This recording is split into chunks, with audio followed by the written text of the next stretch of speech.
on this is Middle East expert Joel Rosenberg. Joel, welcome back to the program. It's great to see you. Gordon, it's great to be with you. Thank you for having me back on the 700 Club, especially from Israel. Well, what's the difference about this protest movement? We've seen it before. I mean, there have been numerous protests, revolutions, green revolution over the years in Iran. What's different about this one?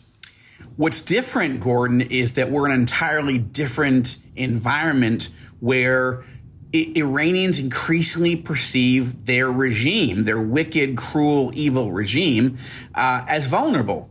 Right, for several reasons. One, because Israel attacked last June and decimated Iran's ballistic missile force and did terrible damage, severe damage to the nuclear weapons program. Then President Trump came in and sent B-2 bombers, dropped 30,000-pound bunker buster bombs, and finished off Iran's nuclear weapons program.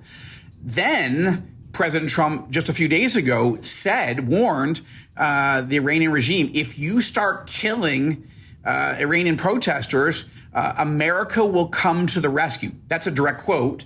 And the second quote was, the American military is, quote, locked and loaded and ready to go, unquote. So that's an entirely different environment. Interestingly enough, Gordon, the protests aren't as big as they were 3 years ago, but they are growing.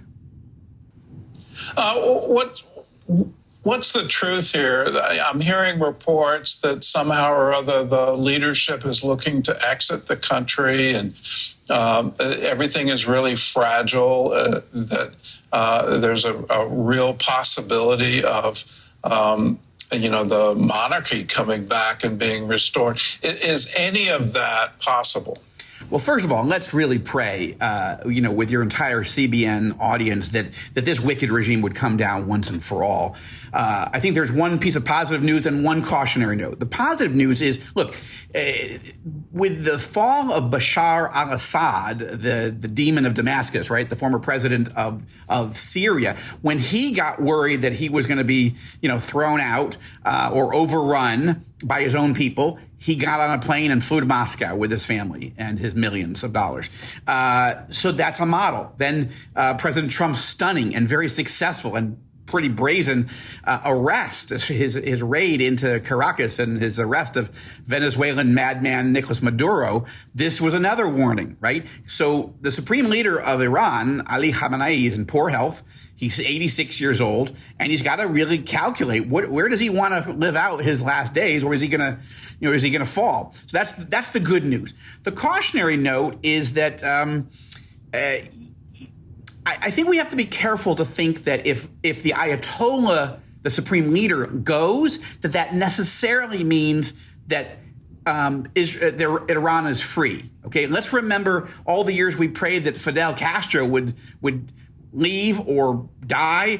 Yeah, well, that happened. He died, but then his evil brother took over, and Cuba is not free. So I just want us to keep praying, but let's keep the full picture in view, that just because one man leaves or one family leaves or even the inner circle leaves, there's a lot of other wicked people at the top that could run Iran in a horrible way for a long time. So there's a lot of elements at play here.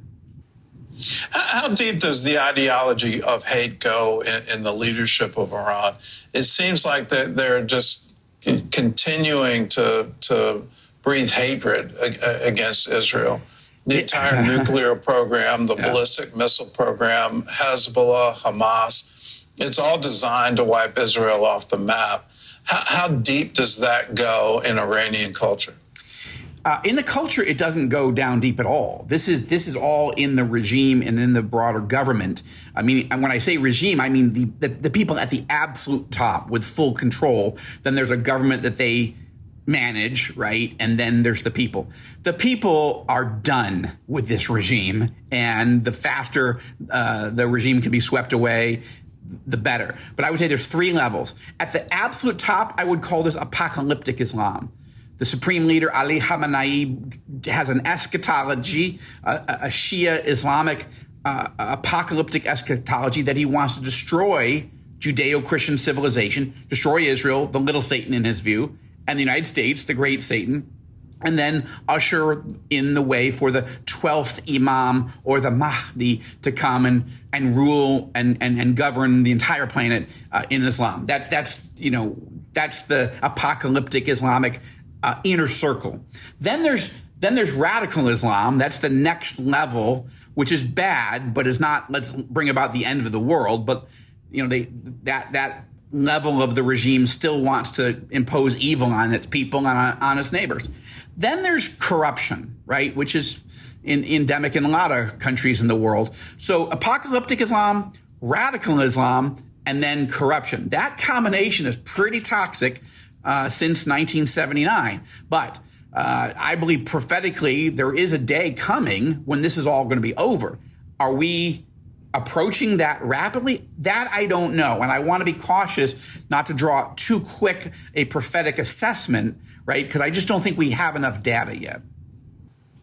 All right. Well, let's talk about one of the strangest strategic alliances, I think, of the last, 20 years. Hugo Chavez, here you have a radical socialist who takes over Venezuela and establishes a socialist government there. But then he turns to what I consider an absolutely unlikely ally, and that is Iran. Including to the point that there are direct flights between Caracas and Tehran. How was that ever possible? What is the linkage between socialism, that sort of radical left, and a radical Islamic ideology? Well, Gordon, it's a great question because, in many ways, if I had started writing political thrillers about secular socialists teaming up with apocalyptic Islamists, on the face of it, it seems ludicrous even for fiction. But in this world that we live in, life is stranger than fiction. And what we have is anybody on the planet, any world leader who is evil, corrupt, cruel, and hates America and hates Israel is immediately an ally of the Iranian regime. Okay, so that's why the Iranian regime is in alliance with Russia, right? Russia is a secular, corrupt mafia, situation, right? Vladimir Putin is the godfather of Moscow and of Russia, but it doesn't matter to the Iranian leadership that he doesn't barely believe in God, and he certainly isn't Muslim. He hates America and he hates the West, and he's willing to do business with the Iranian regime. Same thing with the communist Chinese. They're godless communists, and the Iranian leadership doesn't care, right? Because why? Because communist China buys Iranian black market oil. And the same thing with Hugo Chavez and more recently Nicolas Maduro. It's an ally that allows Iran and Hezbollah, the Iranian, wholly owned subsidiary terrorist organization, to operate in the Western Hemisphere and sell drugs and move terrorists into the region and build Iranian weapon systems in factories built in Venezuela. So that's the reason, because they're common enemies. They have common enemies, even though they have completely different religions and ideologies. How deep is Iran into Venezuela? I think most Americans don't get it. So Delcy Rodriguez, who's now the acting president of the country, says that the capture of Maduro was a Zionist plot. And then I read reports that she's in business with Lebanese citizens. And are they tied into Hezbollah? Is Hezbollah have business ties with Venezuela? Are they really constructing weapon systems there? Yes, I can't speak to the acting president. Her ties to terrorist or terrorism, that's not yet clear to me. It probably is clear to others, but I don't have enough data on that yet. But there's no question that the Iranian regime and Hezbollah have been working very closely with Venezuela ever since Hugo Chavez opened the door, and Nicolas Maduro just continued that. I just interviewed for 75 minutes on Sunday of this week former Mossad chief Yossi Cohen, and yesterday I spent an hour or so with the Israeli foreign minister Gordon Robertson, and together the assessment was no, there's no question how deep Iran's economic, military, and terror ties are, as well as Hezbollah, into Venezuela. So while President Trump struck to arrest Maduro and his wife for American interests. It certainly helped Israeli interests. It wasn't driven by Israel. I don't think Israel would have even suggested such a brazen move. But that's Trump realizing that, reasserting the Monroe Doctrine in the Western Hemisphere with, I got to say, a very impressive Secretary of State, Marco Rubio, who himself is from a Cuban heritage, and Venezuela's connection to the Cuban regime is horrible and very, very close. So Rubio gets it. Clearly, President Trump gets it, and Israel has been applauding the moves over the last week because it really does help us. Well, one last question. With all of the change in Venezuela, the at least ongoing revolution in Iran, it looks like Gaza's been completely taken out of the conversation.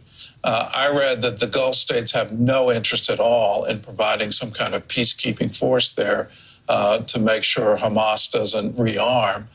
What's your prediction there? Is Israel going to have to stay the course and provide security for Gaza? Is there any hope that there could be a Gulf state solution to this? Well, to keep it brief, Gordon, it's a great question. Yes, Gaza has been knocked out of the news, but not out of the conversation. I was just in Abu Dhabi, the capital of the United Arab Emirates, and I just met with a senior advisor to UAE President Mohammed bin Zayed, MBZ, and they are very much involved. Now, your nuanced question is the UAE and the Saudis and Bahrainis and others going to send troops? That's an open question, but they're ready to send money. And they're already thinking through how do you de-radicalize the schools and the mosques and the media.